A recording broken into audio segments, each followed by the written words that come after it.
Bestiaries and Hypixel Skyblock are one of the most time-consuming grinds you'll face in the game, and today I'm going to be showing you guys ways that you can save hundreds of hours while doing them. Some of the information in this video is known only by the top Skyblock players, so let's get into it. Also, one last thing, I've been streaming on Twitch pretty often, so if you want to come watch my Iron Man grind, I normally start streaming at around 8 to 9 PM EST, and I'll also be streaming the Forging update when it comes out. You can also join my Discord to get notified when I go live or post a new video. Also, don't forget to like and subscribe. Okay, bye-bye. The first type of bestiary is the Crimson Isle mini-bosses. The problem with these is they take varying amounts of time to kill and have a respawn time of 2 minutes. Now you could go from one boss to the next, but here's a method that can reduce the time it'll take by a crazy amount. Grab a buddy who also needs this bestiary done, and one of you will sit on Ashfang in mage gear, starting with grouping and killing all 4 gray blazes before hyping the red ones. If you want to do this strategy with 3 people, you can have the third person use a melee setup with ideally a blaze dagger, whose only job is to kill the blue blazes. Now at the same time, the other person should be at the magma boss using an archer setup. It needs to be good enough to consistently max out the damage bar into the red before he phases. When the mage kills Ashfang, they have 2 minutes where they will need to do 4 things. They will need to tag the magma cube boss before the archer kills it, kill the barbarian duke, kill Blade Soul, tag the mage outlaw, and then finally return to Ashfang. You need to have pretty decent magical power to be able to kill the bosses quick enough. For reference, I have like 1400 MP and I'm using Infernal Hollow mage setup, and I can get back to Ashfang before spawning with a bit of time to spare. What order you do these in doesn't really matter. Now if you're the archer, after you kill the magma cube boss, you're going to also need to do 4 things. You need to tag Ashfang, but to do this, you need to communicate to your mage that you're coming, so that they can leave you an orb to throw into Ashfang so you can tag it. Then you need to also tag the Barbarian Duke, then tag Blade Soul, and finally kill the Mage Outlaw, and then return to the Magma Cube boss for its respawn. You should also be swapping to a mage set when you're traveling, since you're going to need the mana to get around quickly. Just swap back to Terror for the Mage Outlaw kill. If you cycled bosses alone, this would normally take about 80 hours to get max bestiary from nothing, but with this duo method, you can reduce it to only a total of 44 hours, which is still a lot, but it's almost twice as fast, so yeah.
I say, that's really quite clever, isn't it?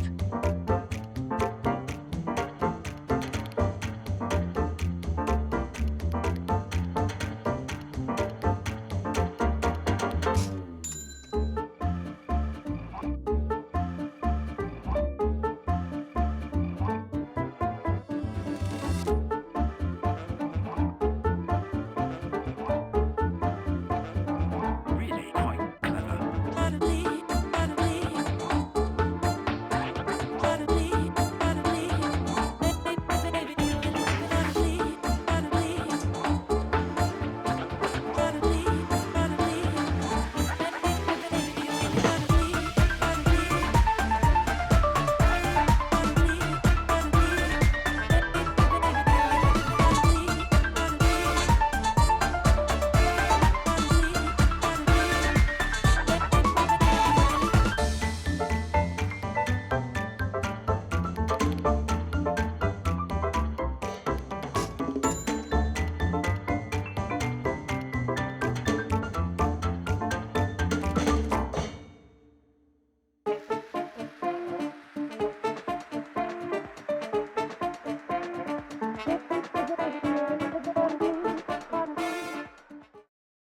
The second bestiary type we're going to talk about is ghosts. You have to kill 100,000 of these, which is a lot, and unfortunately it's going to take about 25 to 35 hours of killing these to max it out. Even more unfortunately, there isn't really a way to speed these up, but if you're going to do them, you might as well make the most money you can while spewing them. Most people will do these in Crimson with the Daedalus Axe or something similar, but there are ways to improve how much money you can make. The two options I'm going to recommend are a Gemstone Gauntlet with Crown of Avarice and 3/4 Eleanor armor, and the other is the same but with 3/4 Sorrow instead. This might seem odd at first, but something most people don't know about the Gemstone Gauntlet actually has a perk that drops gemstones on mob kills on mining islands. Now let's talk about the first setup. The reason to use this setup is if you care more about grinding coins on your Avarice. With this setup, you get around 1300 coins per kill onto your Avarice, so by the end of your 100k ghosts, you'll have about 130 mil coins on your Avarice, which you can resell or keep for yourself. Now the second setup you could use replaces the Eleanor's armor if you don't care as much for the coins on your Avarice and would prefer more gemstones. It will reduce how many coins you get on your Avarice down to about 80 mil, but in exchange you will wear Sorrow armor with perfect topazes because Pristine can proc on the gemstones you gain from the Gemstone Gauntlet. In the Eleanor method, you make around 5.5 mil per hour to NPC with the gemstones, and with the extra Pristine on the 3/4 Sorrow, you will get around 9 million per hour. If you're selling to Bazaar, you can definitely up those numbers a bit more based on the current market rates. As for the other drops, you can take a look at my own Ghost Profit Tracker here. With about 3/4 of the Bestiary done, you can see that the money you can make from the Gemstone Gauntlet easily surpasses what the extra drops from the Daedalus Magic Fund would get you.